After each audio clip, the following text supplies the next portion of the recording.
So my name is Diane Deleo. I am a large animal veterinary technician at Attica Vet. We are a primarily large animal practice that does mostly dairy cows, beef cows, but we have kind of branched out into some small ruminants and like small food animal production, so pigs, goats, sheep, that kind of thing. So one of our veterinarians is starting to get into some exotics, so he's done like the camels at Stokey Farms and some of the animals at Hidden Valley. So I have been here at Attica Vet for 16 years. And before that, I did my internship at State Street Animal Hospital and worked there for 12 years. So this is a baby emu that we hatched. Kristen Hess with Attica Partners for Agriculture had some eggs that they incubated, and she kind of follows it all through on the Facebook page of the whole process. So it's really cool. The emu's tired. It's a female because the males have like a bullseye on their head. So, okay. But if you visit the Attica Partners for Agriculture Facebook page, she has done some amazing videos, and not just on the emu. She has a lot of great agricultural videos on there. So. Okay.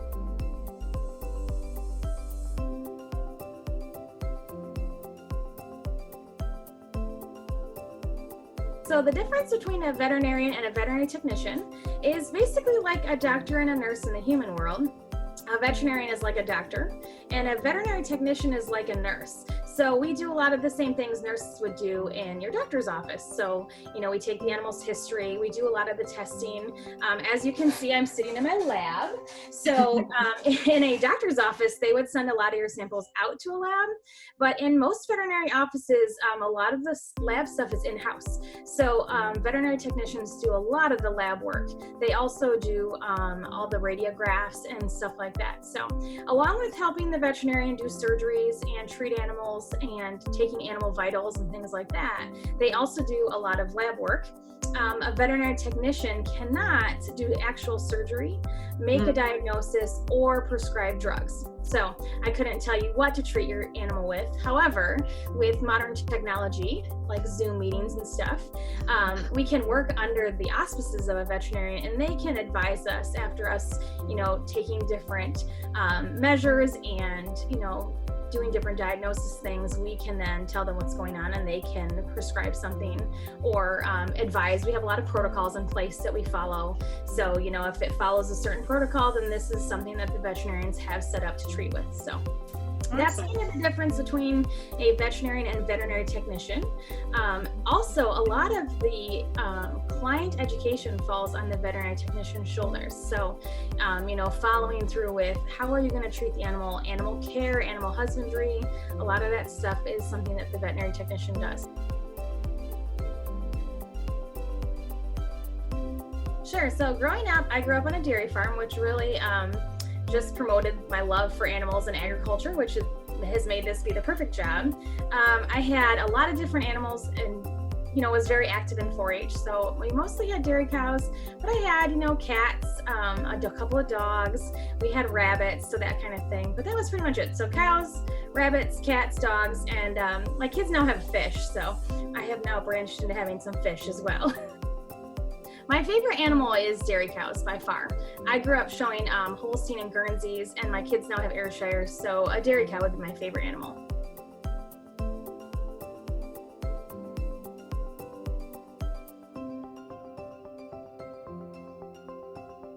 So my favorite classes in school growing up were probably science and math.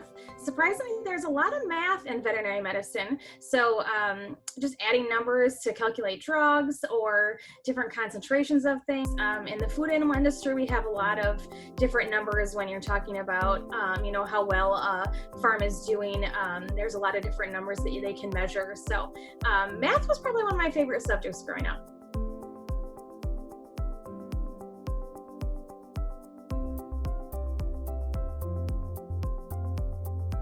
So I went to Alfred State University. They had a veterinary technician program there that I went and did.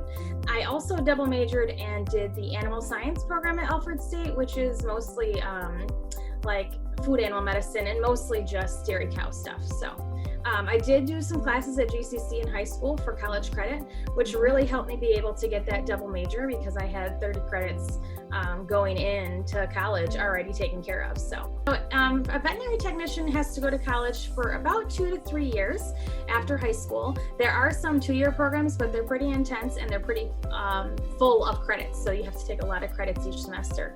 But there are quite a few programs that are moving towards it being a 3-year program.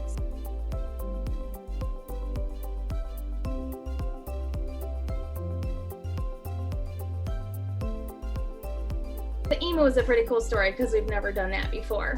But I think one of my favorite things to do here is every year, with maybe the exception of this year, we run around doing health papers for the animals that are going to the county fairs that a lot of people see when they go, visit the fair, the cows, the pigs, the chickens, all that kind of stuff.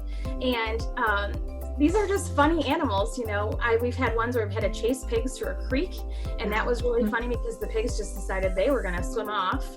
But probably one of the funniest stories I had is my first couple weeks working, we went to this place that had pigs, and one of the pigs they thought had worms.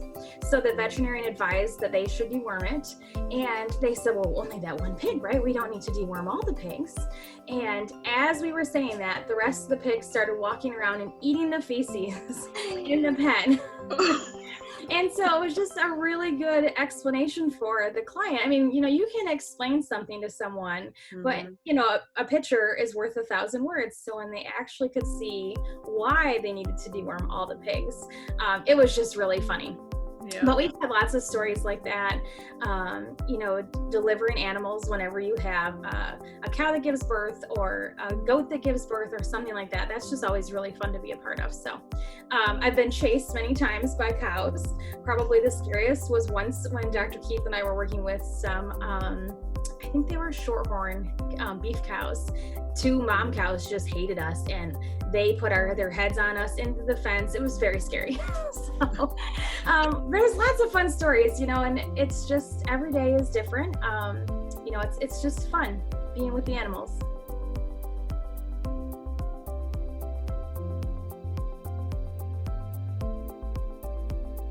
One of the things that I probably wish someone would have advised me a little more about my job before I got into it was that not every day is fun, and that you need to be able to kind of adapt and adjust. A lot of veterinary technicians think they're just going to kind of help the vet, and they don't realize, you can see I'm sitting in the lab. I spend a lot of time doing lab work, and that's maybe not spending as much time with the animals, but you're coming up with answers that the veterinarians need instantly in order to take care of the animals well. So maybe if someone would have told, and I tell a lot of veterinary technicians that shadow me, you have to be willing to not just want to be with the animals all the time, but do some of the work that is required, maybe inside and not outside, to take care of the animals.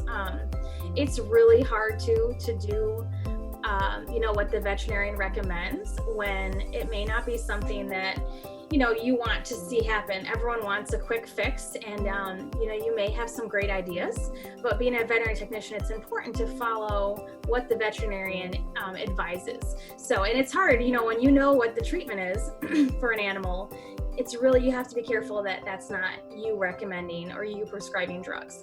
So you kind of need to be willing to take orders a little bit too, follow the chain of command. And I think that's really important for kids in school to realize, is to respect authority and respect kind of who's in charge, because that just kind of continues. Even when you're an adult, you don't just get to do whatever you want, whenever you want, but all of the veterinarians I have worked with are really great, and everyone's top priority is doing what's best for the animal. So I wish that maybe that was a little bit more clear. I think everyone just thinks that they're just going to spend time with the animals all day, and every day is different. Some days you get to spend a lot of time out with the animals, and other days you don't.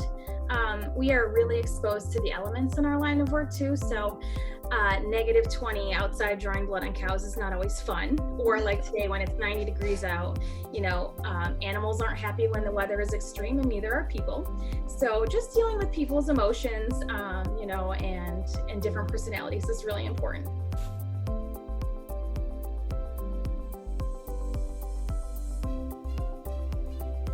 the question was, is there other animals that might come into our clinic, some exotic animals that I wish to work with in the future? It's just been really fun to see some of the different ones. We've had a baby kangaroo in recently. I would love to see a wallaby in here and get to hold a wallaby. I've seen a wallaby up close, but not actually got to hold it. So it's fun to work with the different exotic animals, but at the same time, we just really love working with cows, and it's fun to see all different types of cows. So I really like the little Scottish Highlanders. They're really cute. I don't know if I have one exotic animal I wish would come in or not, but it's just fun to see some of the different ones. And that's a really important part of being a veterinarian or a veterinary technician, is humans are just one species, but all of these animals are a different species. So each one has their organs kind of interact in different ways. You know, like a lot of people know cows and goats are ruminants, but a horse is a hindgut fermenter. So they have different ways that they digest their food. And that's really important. So there's a lot of different things to learn about all the different species and, you know, how all their functions work. So it's fun to learn it too. One of the most rewarding parts of the job is, for me, not just the animals, but when you see the clients just really appreciate what you've done. You know, when you've not necessarily even saved their animals, just when you've done something that makes their life better and makes their animals' lives better, that's just really, really rewarding. Obviously, cool animals like the little emo or puppies and kitties, you know, they just make it really rewarding. However, a lot of people start the profession thinking it's going to just be puppies and kitties every day, and that's not always the case. So I think it's just really rewarding when at the end of the day, you know, you've done something to make someone's life better.